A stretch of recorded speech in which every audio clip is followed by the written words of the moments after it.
ಈ ಅಣ್ಣ ಏನೋ ಈ ಕಾಂಟೆಂಟ್ ಕ್ರಿಯೇಟರ್ಸ್ ಬಗ್ಗೆ ಹೇಳೋಣ, ಸ್ವಲ್ಪ ನೋಡ್ಕೊಂಬರ್ರಿ. ಕಂಟೆಂಟ್ ಕ್ರಿಯೇಟರ್ಸ್ ಲೈಫ್ ಈಸಿ ಅಂತ, not A easy.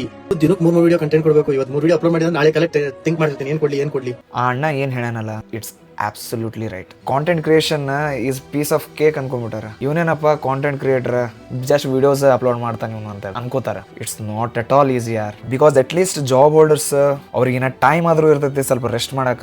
But content ಕ್ರಿಯೇಟರ್ಸ್ಗೆ ರೆಸ್ಟ್ ಅನ್ನೋದಿರೋದಿಲ್ಲ. ಹಿಂಗೆ ಅಪ್ಲೋಡ್ ಮಾಡ್ಯಾರ ವಿಡಿಯೋಸ್ ಅಂದ್ರೆ they will sit to edit for next videos. ಅದು ಐತಿ life. And daily 2 to 3 videos ಅಂತೂ ಅಪ್ಲೋಡ್ ಮಾಡಲೇಬೇಕು. ಒಂದೊಂದು ಹೋಗ್ತವೆ, 1 ಲಕ್ಷ 10 ಲಕ್ಷ ಹಂಗೆ ವ್ಯೂಸ್ ಬರ್ತವೆ, ಆದ್ರೆ ಫಾಲೋ ಯಾರು ಮಾಡೋದಿಲ್ಲ. ಕಾಂಟೆಂಟ್ ಕ್ರಿಯೇಷನ್ ಅಷ್ಟು ಸುಲಭ ಅಲ್ಲ ನಿಜವಾಗ್ಲೂ. ಆ ಅಣ್ಣ ಹೇಳ್ದಂಗೆ ಯಾರು 1 million ಫಾಲೋವರ್ದಾಗಲಿ 1000 ಫಾಲೋವರ್ಸ್ದವ್ರಾಗಲಿ ಅವರು ತಲೆ ಓಡಿಸ್ಲೇಬೇಕು. ಅದಕ್ಕೆ ಅದು ಸ್ಕ್ರಿಪ್ಟ್ ಆ ಥರ ಬರೀಬೇಕು, so that audience can stick to our videos. ನಾನು 3 ವರ್ಷ ಆಯಿತು ಕಾಂಟೆಂಟ್ ಕ್ರಿಯೇಷನ್ ಮಾಡ್ತಿರೋದು. ಅದು ಸೆಲ್ಫ್ ಆಗಿ ಗ್ರೋ ಆಗಬೇಕಂದ್ರೆ ಭಾಳ ಪೇಷನ್ಸ್ ಬೇಕು ಆ್ಯಂಡ್ ಮೆಂಟಲಿ ಅಷ್ಟು ಸ್ಟ್ರಾಂಗ್ ಇರಬೇಕು. You should face all the consequences. ಇಷ್ಟೆಲ್ಲ ಕುಂತು ಎಡಿಟ್ ಮಾಡಿ ಆಮೇಲೆ ವ್ಯೂಸ್ ಬರಲಿಲ್ಲ ಅಂದರೆ ಹೆಂಗಾಗತ್ತೆ ಗೊತ್ತ್ರಿ? ನಿಜ ನಿಮಗದು ಅನ್ನಿಸ್ಬಿಡ್ತೈತಿ ಈ ಪ್ರೊಫೆಷನ್ ಎದಕ್ಕಾದ್ರೂ ಚೂಸ್ ಮಾಡಿದ್ನಪ್ಪ ನಾನು ಅಂತೇಳಿ. ಅಷ್ಟು ಮೆಂಟಲಿ ಹರಾಶ್ ಆಗುತ್ತೆ. ಸೊ ನೀವು ಕಾಂಟೆಂಟ್ ಕ್ರಿಯೇಟರ್ ಆಗ್ಬೇಕಂದಿದ್ರೆ ಅಂದರೆ ನೀವು ಮೆಂಟಲಿ ಸ್ಟ್ರಾಂಗ್ ಇರಬೇಕು. Consistency and discipline matters as usual in any of the profession.